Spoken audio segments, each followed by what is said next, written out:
sigla at liksik, darating ang araw ng Pasko kasi sa araw ng Pasko, iwan ang buhay, tayo ay magsayang walang humpay. Ihanda ang lahat na may sigla at liksik, darating ang araw ng Pasko kasi.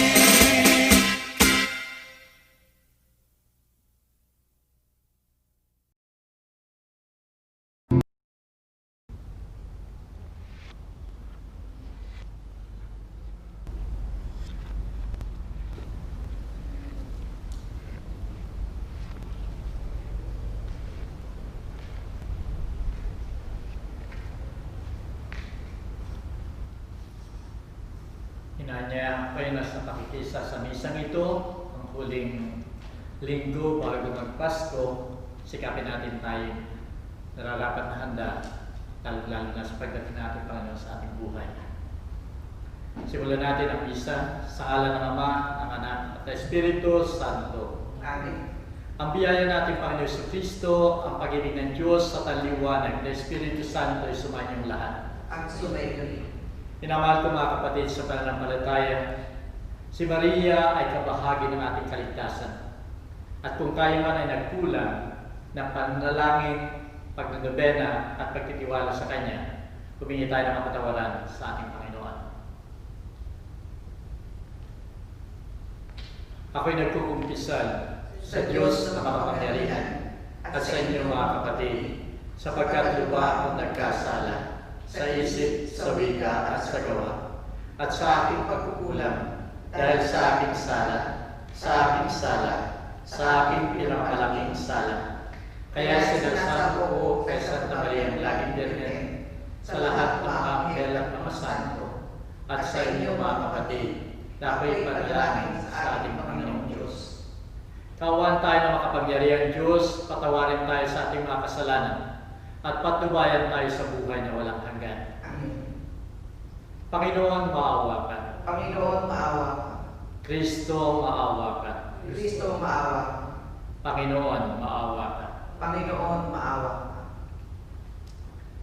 Manalangin tayo. Hiniling namin ng Panginoon, kasyan mo ang aming kaluluwa na iyong biyaya. Kaya nakilala namin sa pagbabalita ng anghel ang pagkakatawang tao ni Kristo na iyong anak. Naway mabahaginan kami ng kanyang muling paghihirap at pagkamatay sa krus. Alang-alang sa anak mo si Jesucristo, Panginoon namin, nabubuhay at naghaharing kasama mo at ng Espiritu Santo, magpasawalang hanggan. Amen. Makinig tayo sa mga pagbasa. Unang pagbasa. Pagbasa mula sa ikalawang aklat ni Samuel. Si David ay panatag ng nakatira sa kanyang bahay. Sa tulong ng Panginoon, hindi na siya kinambala ng kanyang mga kaaway. Tinawag niya si Nathan at sinabi, "Nakikita mong nakatira ako sa tahanang Cedro, ngunit ang kaba ng tipan ay sa tolda lamang." Sumagot si Nathan, "Isagawa mo ang iyong iniisip, sapagkat ang Panginoon ay sumasa iyo." Ngunit ng gabing iyo'y sinabi ng Panginoon kay Nathan, "Ganito ang sabihin mo kay David, ipagtatayo mo ba ako ng tahanan? Inalis kita sa pagpastol ng tupa upang gawing pinuno ng bayang Israel. Kasama mo ako sa anumang dako, at lahat mong mga kaaway ay aking nilipol. Gagawin kong dakila ang iyong pangalan tulad ng dakilang tao sa daigdig. Bibigyan ko ang Israel ng kanyang lupa at doon ko patitirahin. Wala nang gagambala sa kanila roon. Wala nang aalipin sa kanila tulad noong una. Buhat nang maglagay ako ng hukom nila. Magiging payapa ka sapagkat wala nang gagambala sa iyo. Bukod dito, ako ang Panginoon ay nagsasabi sa iyo, patatatagin ko ang iyong sambahayan. Pagkamatay mo, isa sa iyong mga anak ang papalit sa iyo. Patatatagin ko ang kanyang kaharian. Kikilalin ko siyang anak ko at ako na may magiging ama niya. Magiging matatag ang iyong sambahayan. Ang iyong kaharian ay hindi mawawaglit sa aking paningin at mananatili ang iyong trono. Ang salita ng Diyos.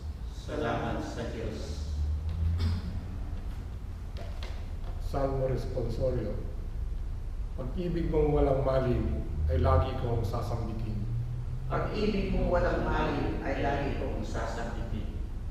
Pag-ibig mo, poon, na di magmamaliw, ang sa tuwi-tuwi ay aking aawitin. Ang katapatan mo'y laging sasambitin. Yaong pag-ibig mo'y walang katapusan. Sintatag ng langit ng iyong katapatan.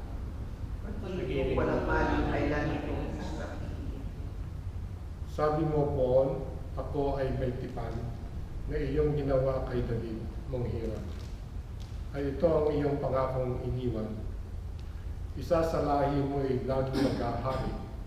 Ang kaharian mo ay mga malagi. Pag-ibig mong walang maliw ay lagi kong sasabihin. Ako'y tatawaging Ama niya't Diyos, tagapagsanggalang niya't manunubos.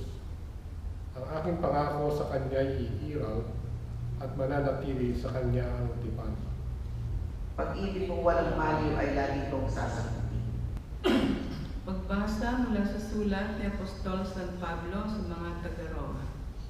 Mga kapatid, purihin ang Diyos na makapagpapatibay sa inyo sa pamamagitan ng mabuting balita tungkol kay Jesucristo na ipinangaral ko sa inyo. Ang mabuting balitang iyan ay isang hiwaga na nalihim sa loob ng mahabang panahon. At sa utos ng walang hanggang Diyos ay nahayag ngayon sa mga hintil upang sila'y manalig at tumalima kay Kristo. Ang lahat ng iyan ay ayon sa mga sulat ng mga propeta. Sa isang Diyos, ang marunong sa lahat, sa Kanya iukol ang papuri magpakailanman sa pamamagitan ni Jesucristo. Amen. Ang salita ng Diyos. Salamat sa Diyos.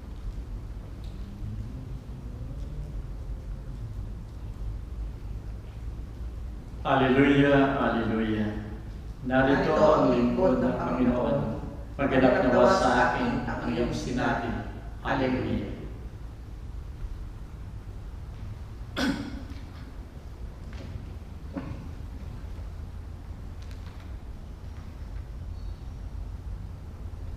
Sumainyo ang Panginoon. At sa inyo rin. Ang pagbasa sa Banal na Ebanghelyo ayon kay Lucas. Luwalhati sa iyo, O Panginoon.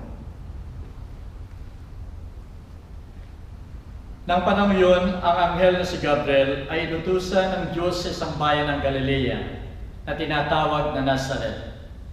Sa isang birheng na idulog na sa isang lalaki sa lahi ni David, na ang pangalan ay Jose at ang pangalan ng birhen ay Maria.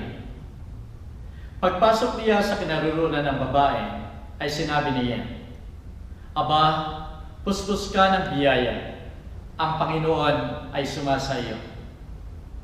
Sa mga pangungusap na ito'y nagulumihanan siya at pinagdili-dili kung anong kahulugan ng gayong batid. Tatapos sinabi sa kanya ng anghel, Huwag kang matakot, Maria, sapagkat naging kalugod-lugod ka sa mata ng Diyos. Maglilihi ka at manganganak ng isang lalaki na tatawagin mong Jesus. Siya ay magiging dakila at tatawaging anak ng kataas-taasan. Ibibigay sa kanya ng Panginoong Diyos ang luklukan ni David na kanyang ama, at maghahari siya sa bayan ni Jacob magpakailanman, at walang katapusan ang kanyang kaharian. Winika ni Maria sa anghel, Paano mangyayari ito, gayong wala akong nakikilalang lalaki? Sumagot sa kanya ang anghel, Bababa sa iyong Espiritu Santo, at lililimang ka ng kapangyarihan ng kataas-taasan. Kaya ang ipanganganak ay magiging banal at tatawaging anak ng Diyos. At tandaan mo, ang kamag-anak mong si Isabel ay naglihi rin ng isang lalaki sa kanyang katandaan. At ang tinatawag na baog ay nasa ika-6 na buwan niya, sapagkat sa Diyos ay walang bagay na hindi mangyayari. Kaya't pinika ni Maria, narito ang lingkod ng Panginoon, maganap nawa sa akin ang iyong sinabi. At nilisan siya ng anghel.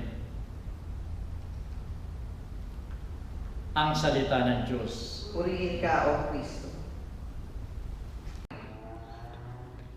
Minamahal ko mga kapatid sa pananampalataya, napakahalaga sa ating mga Pilipino ang pagtanaw ng utang na loob.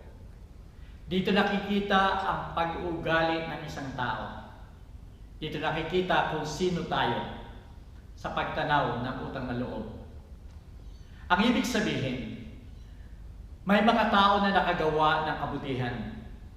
At dahil nagawan tayo ng kabutihan, dapat lamang tayo tumanaw ng utang na loob at kung maaari ay tayo ay magbayad o gumawa ng kabutihan para masuklian yung ginawang kabutihan para sa atin. Maaaring sa pagtanaw ng utang loob, ang ating ibibigay ay pisikal na bagay. Maaaring ito yung mga material na bagay. At ito ang napakaganda para sa atin sapagkat doon natin nakikita na tayo ay nakikita natin yung kabutihan ng isang tao.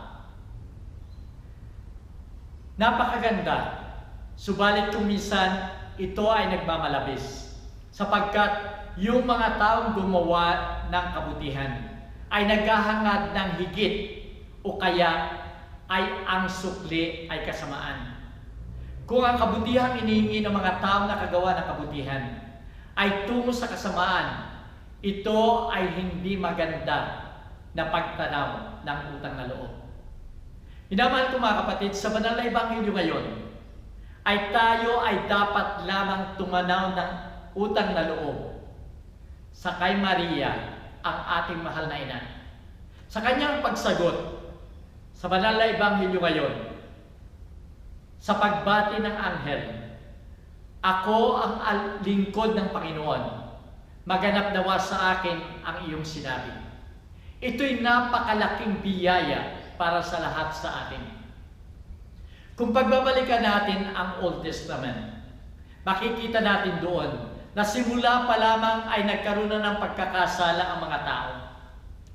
Pumili ng bayan ng Diyos at sa kanyang pagpili sa bayang ito ay patuloy pa rin silang nagkasala.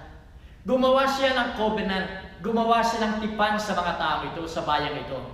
Subalit, ang tipan na ito ay hindi binigyang halaga ng mga tao at piniling bayan ng Diyos.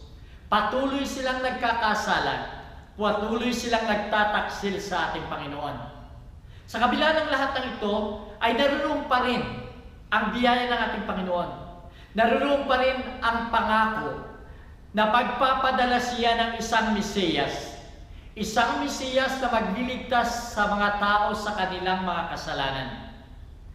Ang banal na ebanghelyo ngayon, ang sagot ni Maria, ang katuparan doon sa pangakong yon. Katuparan ng Mesiyas.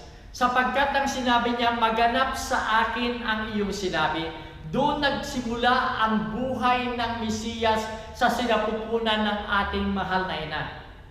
Isang privilege para sa kanya na maging ina ng Diyos. At ang pribilehiyong ito ay patuloy na isinasabuhay ni Maria. Anong mga katangian, pamantayan ng Diyos sa pagpili kay Maria bilang ina ng ating Panginoon?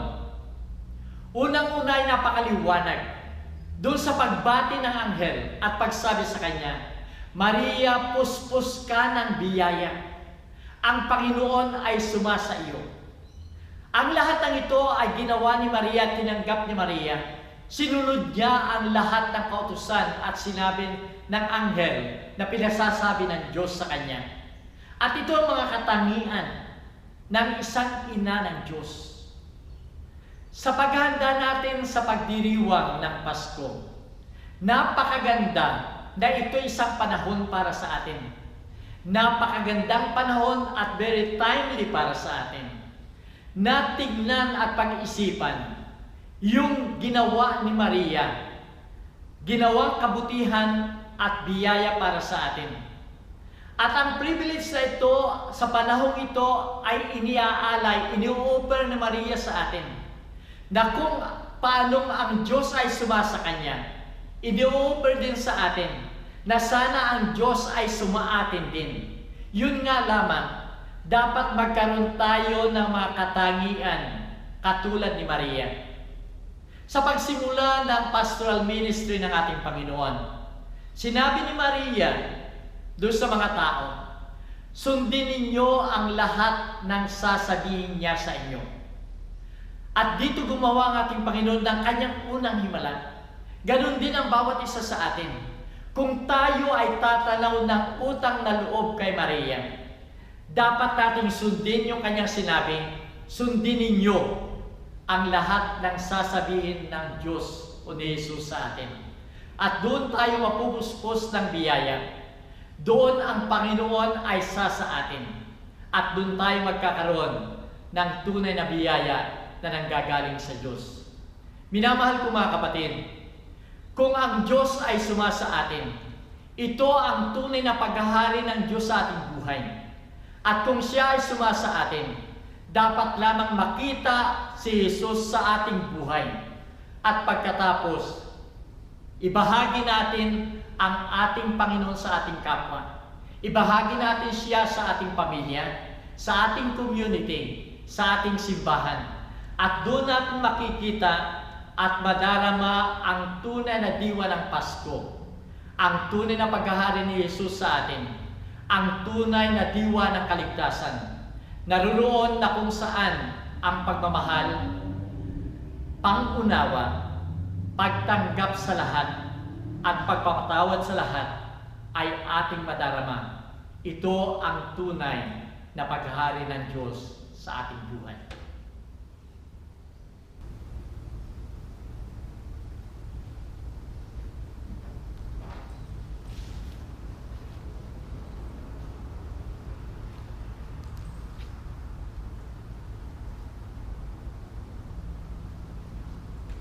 Ipahayag natin ang ating pananampalataya. Sumasampalataya ako sa Diyos sa mga makapangyarihan sa lahat na may gawa ng langit at lupa. Sumasampalataya naman ako kay Jesucristo, iisang anak ng Diyos, Panginoon nating lahat. Nagkatawang tao siya, dalang ng Espiritu Santo, ipinanganak ni Santa Maria Birhen, pinagpakasakit ni Poncio Pilato, ipinako sa krus, namatay, ibinaon, nanawag sa mga impyerno, na may katlong araw na buhay na maguli. Umakyat sa langit, naluluklok sa kanan ng Diyos sa mga makapangyarihan sa lahat. Doon magmumula, palilito at hukom sa nakabubuhay at nakamatay na tao. Sumasampalataya naman ako sa Diyos Espiritu Santo, sa Santa Iglesia Katolika, sa kasamahan ng mga santo, sa ikawawala ng mga kasalanan, pabubuhay na maguli ang nakamatay na tao, at may buhay na walang hanggan. Amen.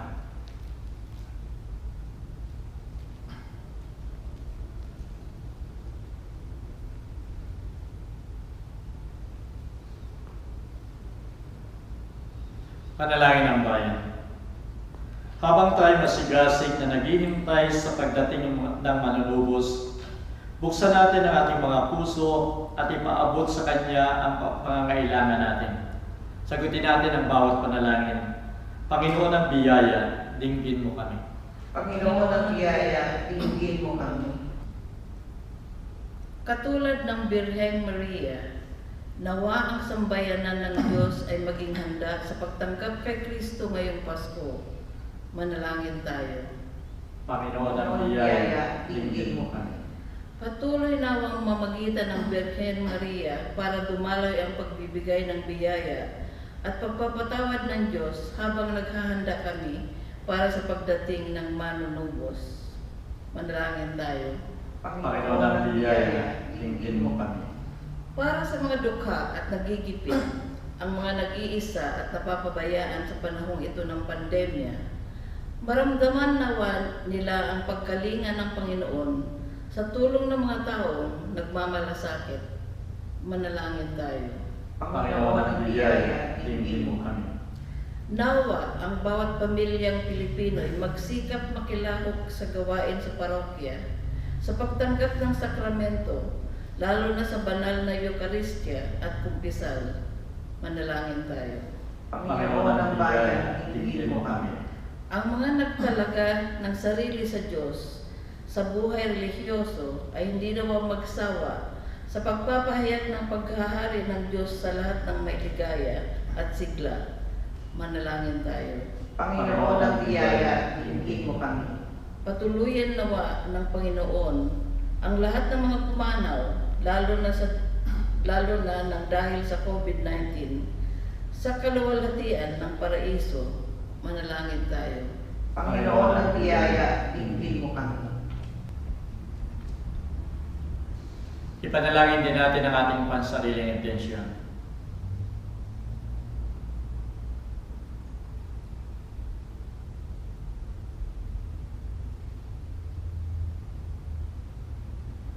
Halina, Panginoon Jesus, hatiran mo kami ng ligaya. Patatagin mo ang aming mga nanghihinang puso upang ikay aming matanggap ng buong sigla. Ikaw na nabubuhay at nagahari, kasama ng Ama, kaisa ng Espiritu Santo, magpasawalang hanggan. Amen.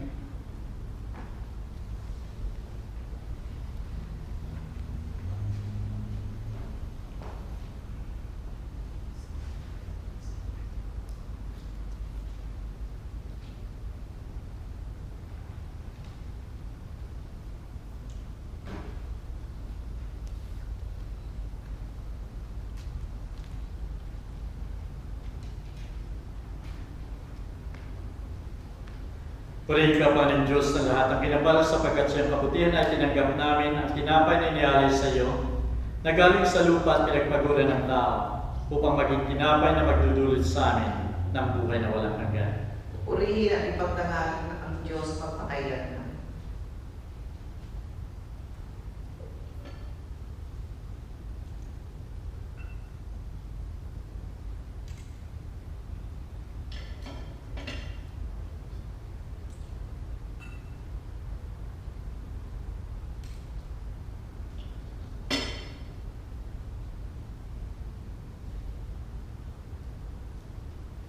Purihin ka, Panginoon Diyos, ng lahat ng kinabal sapagkat siyang kabutihan ay tinanggap namin ang alak na inialay sa iyo, na galing sa punong ubas at pinagpaguran ng tao, upang magiinumin ang aming kaluluwa. Purihin at ipagdangalin ang Diyos pagpakailanman.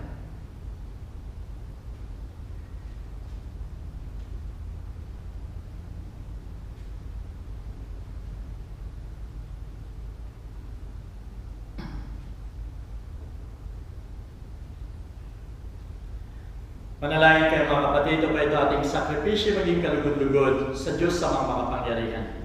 Tanggapin nawa ng Panginoon itong sakripisyo sa iyong mga kamay, sa kapulihan niya at karangalan, sa ating kagagaling at nabuo niyang iglesyang banal. O Panginoon, naway maging banal ang mga nakahandog sa iyong dambana, sa tulong ng Espiritu Santo, na siya nagpabanal sa sinapupunan ng mahal na Birhen, alang-alang kay Kristo, aming Panginoon. Amen. Sumayin niyo ang Panginoon. At sumayo rin. Isipin ninyo at mahalin ng Diyos. Iniisip namin siya at minamahal. Pasalamatan natin ang Panginoon nating Diyos. Marapat at matuwid. Tunay nga marapat at matuwid ang kupatagagaling na magpasalamat kaming lagi sa iyong banal, Diyos na makapangyarihan at walang hanggan, alang-alang kay Kristo aming Panginoon. Iniulan ng lahat ng mga propeta kanyang pagdating, at dinala siya ng pirimina sa kanyang sinapupunan na may pag-ibig na tunay. Namuna si Juan Bautista upang siya ipangaral at ipakilala sa mga tao. Ipinagkaloob ng Panginoon na magsaya kami sa paghahanda at pagdiriwang ng misteryo ng kanyang pagsilang, upang sa pagdating niya, kami makitang nag-iingat at nananalangin, nagpupuri at nagagalak. Kaya kasama ng makapal na mga anghel sa kalangitan, ay pinagbubunyi namin walang humpay ang iyong kalwalatian. Santo, Santo, Santo Panginoon Diyos na makapangyarihan, napupuno ang langit at lupa ng kalwalatian mo. Husana sa kaitaasan, pinagpala ang naparirito sa ngalan ng Panginoon. Husana sa kaitaasan. Ikaw nga, Panginoon, ay tunay na banal, at siya nagmumulang lahat ng kabanalan. Paspasan mo sana makakaloob na ito sa pamagitan ng iyong Espiritu, upang sa aming kapapanuto ay maging katawan at dugo ni Jesucristo ang aming Panginoon. Bago siya pahirapan at pagpakasakit, kinuha niya ang tinapay. Nagpasalamat sa iyo. Hinati yun at ibinigay sa kanyang mga alagad na ang wika. Tanggapin ninyong lahat ito at kanin. Ito ang aking katawan na ihahandog ng dahil sa inyo.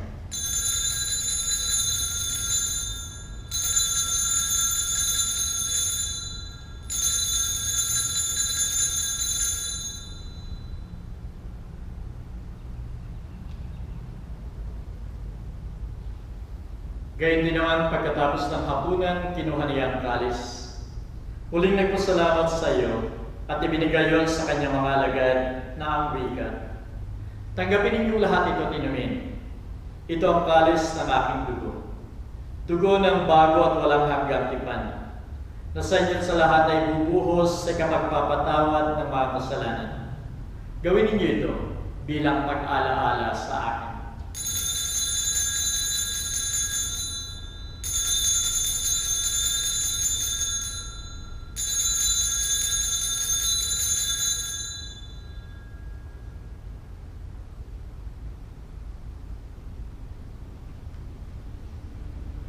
Ipagdangal natin ang sakramento ng ating pananampalataya. Si Kristo'y namatay, si Kristo'y nabuhay, si Kristo'y babalik sa wakas ng panahon. Kaya sa paggunita sa kamatayan at muling pagkabuhay na iyong anak, inaalay namin sa iyo, Ama, ang tinapay na nagdudulot ng buhay at ang kalis na nagbibigay ng kaligtasan. Nagpapasalamat kami sa iyo sapagkat minarapat mo kaming tanggapin sa mahal mong harapan upang maglingkod sa iyo. Pakumbabang sinasama namin na kami makikinabang ng katawan at dugo ni Kristo ay pag-isahin ng Espiritu Santo. Alalahanin mo, Panginoon, na iyong simbahan sa buong daigdig, kasama Santo Papa si Francisco, ang aming Arsobispo si Anthony at lahat ng mga pare. Gawin mong ganap ang iyong simbahan sa buklod ng pag-ibig. Alalahanin mo rin ang aming mga kapatid na nahimlay, na umaasang muli mabubuhay at lahat ng mga yumao. Tanggapin mo sana sila sa maluwalhati mong harapan. Maawa ka sa aming lahat. Gawin mo kaming marapat na pumasok sa buhay na walang hanggan. Kasama ni Maria, Birhena ng Diyos, kasama ng mga apostol at lahat ng mga banal, na tumupad na iyong kalooban sa lahat ng panahon upang magpuri sa iyo, alang-alang kay Jesucristo anak ko. Sa pamagitan ni Kristo, kasama niya at sa Kanya, O Diyos sa mga makapangyarihan, ikaw ay pinupuri at ipinagdarangal, kaysa na Espiritu Santo, magpasawalang hanggan. Amen.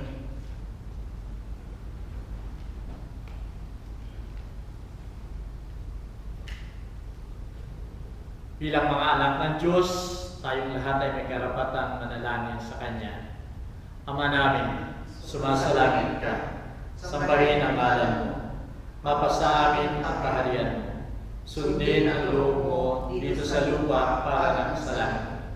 Bigyan mo kami ngayon ng aming kakanin sa araw-araw, at patawarin mo kami sa aming mga sala, para ng pagkapatawad namin sa nagkakasala sa amin.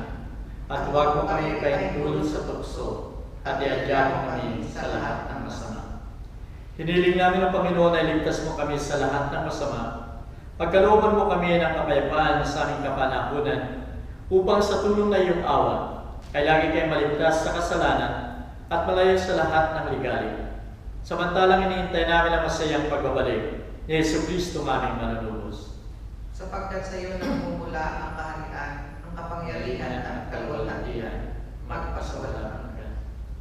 O Panginoon Jesucristo, sinabi mo sa mga apostol, kapayapaan ang iniiwan ko sa inyo. Ipinagkakaloob ko sa inyo ang aking kapayapaan. Huwag mo sana'y sa alang-alang ang aming mga pagkakasala, kundi ang pananampalataya na iyong simbahan. Pagkalooban mo siya ng kapayapaan at pagkakaisa, ayon sa kasisiyan na iyong kalooban, nabubuhay ka tagahali, magpasawalang hanggan. Amen. Ang kapayapaan ng Panginoon ay laging sumainyo. At sumainyo. Magbigay tayo ng kapayapaan sa bawat isa.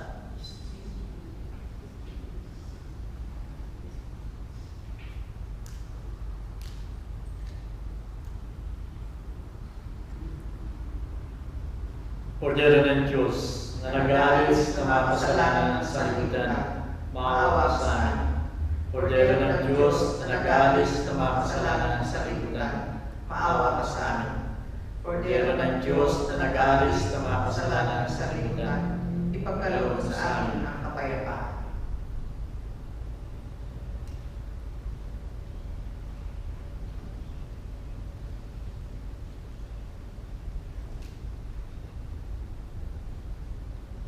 Narito ang Kordero ng Diyos, narito siya nag-aalis ng mga kasalanan sa liputan.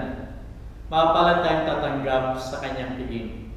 Panginoon, hindi ako dapat na magpatuloy sa iyo sa aking katawan, ngunit sa isang salita mo lamang ay gagaling na ang aking kaluluwa.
Bakit ba sa tuwing Pasko'y sasabi mga naririnig iba't ibang awit?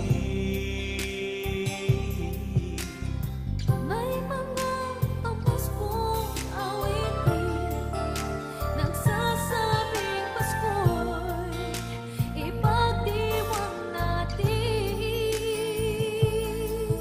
Kung mayroong problema, kalimutan mo na. Dahil laging may bukas at pag-asa. Ang ialay natin, tunay na pag-ibig.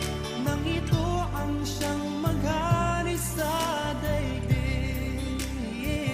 Di ba't Pasko ay pagmamahalang walang hanggan? Di ba't Pasko'y pag-ibig para sa kanino-man? Di ba't Pasko'y para sa atin? Sa isip at damdamin, Pasko'y buong saya, buong galak, nasa lubungin.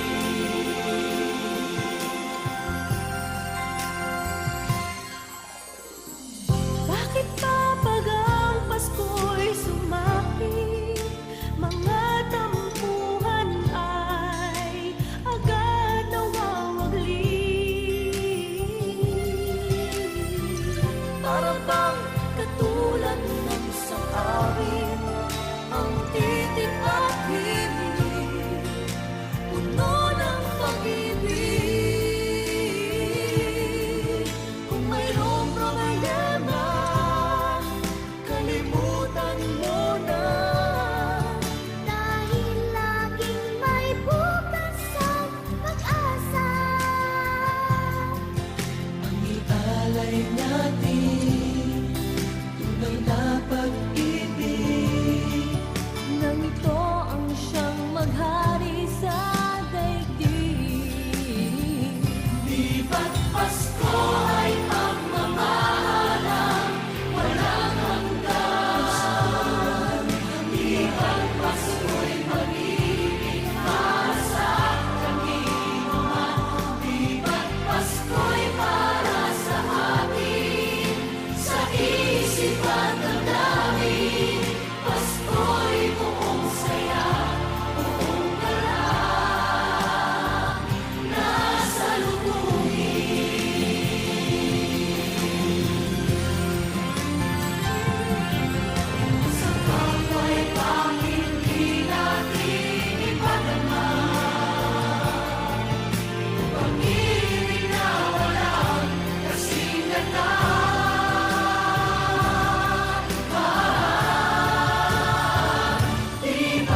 Manalangin tayo.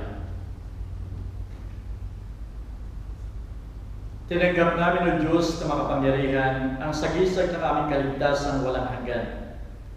Hiniling namin na sa pagsapit ng araw ng Pasko ay sumigla sana ang aming paglilingkod sa iyo upang may pagdiwang ng nararapat ang pagsilang ng manlulubos. Alang-alang kay Kristo aming Panginoon, nabubuhay at naghaharing kasama mo at ng Espiritu Santo, magpasawalang hanggan. Amen. Ako ay nagpapasalamat sa lahat sa pakikisa ninyo sa misang ito. At kung mayroon pang gustong tumulong sa Pilipinas sa mga nasalanta ng bagyo, ay patuloy pa rin ako nagpapadala sa kanila. Kung may nagbibigay, ay pinapadala ko pa rin sa Pilipinas. Maraming pong salamat. Sumayin niyo ang Panginoon. At sumayin. Naway pagpalain kayo ng makapangyarihan Diyos Ama, Anak at Espiritu Santo. Kumain tayong mapayapa, tapos na ang misa. Salamat sa Diyos.